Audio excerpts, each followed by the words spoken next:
एक रामचरितमानस के पाठ से आपके जीवन में जितनी भी सुख समृद्धि है आपको प्राप्त हो जाएगी। कहते हैं कि रामचरितमानस को आप 11 बार पढ़ लीजिए और 11 बार पढ़ने के बाद से ही ये पाठ सिद्ध हो जाता है। और जब ये पाठ सिद्ध हो जाता है तो इसके पाठ से आपके घर में जो भी निगेटिविटी है, जो भी दुख है, जो भी संकट है, वो अपने आप खत्म हो जाता है और आपके जीवन में सुख समृद्धि आती है। सारे विघ्न अपने आप समाप्त हो जाते हैं। इसलिए जितना आप ईश्वर के नज़दीक जाएंगे उतना ही आपका जीवन सुधरेगा, क्योंकि माना जाता है महाराज कि जो बीत चुका है उसे विसार दीजिए और सिर्फ हरि का भजन करिए। समय अभी भी है, जितना कर लोगे उतना ही सुधार आ जाएगा जीवन में। क्योंकि कहते हैं ना, हनुमान जी की सीख सीखिए। हनुमान जी ने क्या सीख दिया है?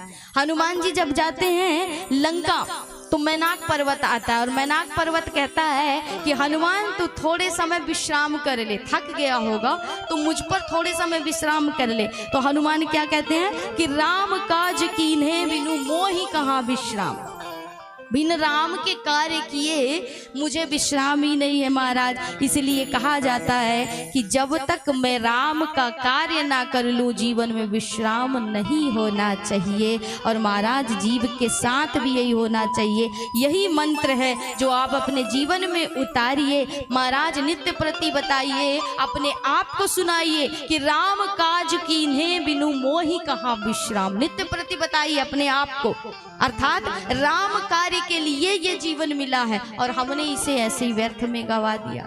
घर में नित्य प्रति सोना भोजन करना तो नित्य है, लेकिन कथा बड़े सौभाग्य से मिलती है और बड़े कम समय के लिए मिलती है। सिर्फ 7 दिन 7 महीने मिले तो महाराज एक पंछी भी लगता है नजर ना आए। कम से कम 7 दिन के लिए मिली तो 70 लोग तो नजर आ ही जाते हैं, ज़्यादा नहीं तो 70 लोग तो दिख ही जाते हैं। लेकिन अगर भगवान का कार्य किए बिना ही आप सो गए तो आपका जीवन पशु से भी बदतर माना गया है। क्योंकि पशु भी सोते हैं, खाते हैं, पीते हैं, उठते हैं, बैठते हैं। तो बिन भगवान के काम किए आप अपने जीवन में कभी विश्राम नहीं करो। यही एक संकल्प लो, यही एक मंत्र धारण करो तो आप हनुमान की सीख से अपने जीवन को सुधार सकते हो और भगवान में मन लग सकते।